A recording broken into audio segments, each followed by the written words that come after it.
Dragi hrvatski narode, uvažene zastupnice i zastupnici Hrvatskog sabora, uvaženi predsjedniče Sabora. Ovih 5 minuta odlučili smo iskoristiti na temi koja je goruća i temi kojom ćemo se danas baviti cijeli dan jer ni taj jedan dan neće biti dovoljan.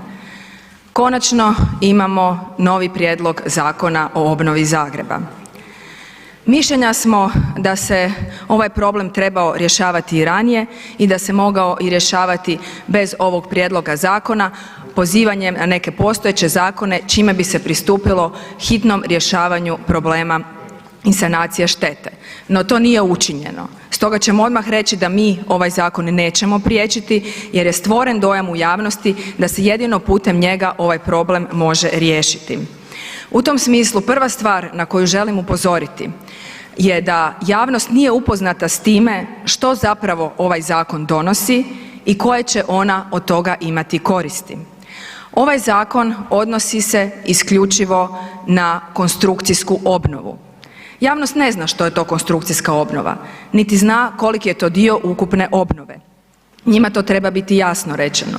U jednoj situaciji to može biti samo 20% ukupne obnove, a u drugoj situaciji to može iznositi i puno više. Zašto to naglašavam? Zato što ovaj program mjera koji tako optimistično zvuči 60-20-20 kao nekakva nogometna formacija, a svi vežemo lijepe uspomene uz naše nogometne uspjehe, zapravo ne donosi ništa. Naime, možemo doći do situacije koje se ovakvoj obnovi ne rješava problem socijalnih slučajeva jer njima konstrukcijska obnova nije dovoljna, ali se također u situacijama gdje je ona presudna pogoduje povećanju nečije imovine. U tom smislu mi se zalažemo za pristup koji je proaktivan.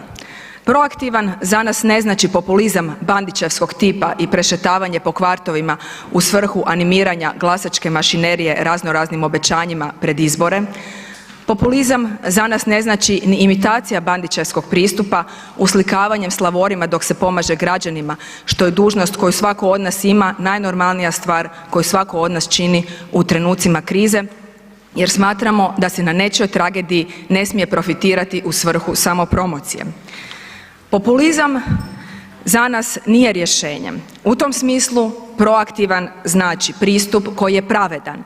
Mi se ovdje kao Sabor, kao tijelo s najvećom odgovornosti u državi moramo dogovoriti što je ta pravednost i jasno utvrditi socijalne kriterije putem kojih će se pristupiti obnovi Zagreba.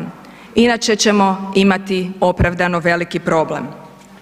U tom smislu treba naglasiti jednu važnu stvar. Vidjeli smo da se mnogo naših građana buni protiv socijalnih kriterija.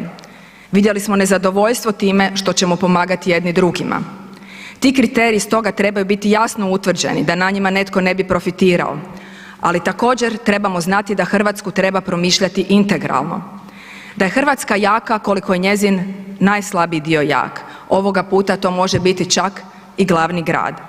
Hrvatsku treba decentralizirati, to je proces koji nikada nije do kraja izvršen, često ni započet, ali trebamo i Hrvatsku u kojoj će Istra ne emancipirati se od Hrvatske, nego će iskorištavati potencijale Slavonije u svojoj turističkoj sezoni da bismo zajedno kao država rasli.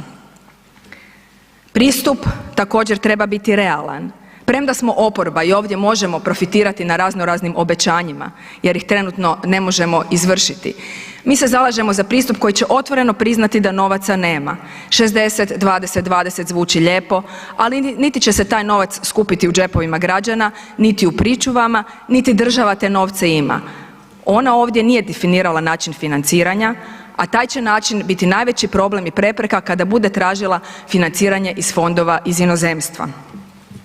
Upravo zato što nam treba realan pristup, moramo ovoga puta biti hrabri, što znači da se moramo uhvatiti u koštac s našom najvećom preprekom, a to je u ovom slučaju imovinsko-pravna problematika koju ovaj zakon preskače, pritom se također ulazeći u imovinski status i u pravo vlasništva građana nudeći hipoteku.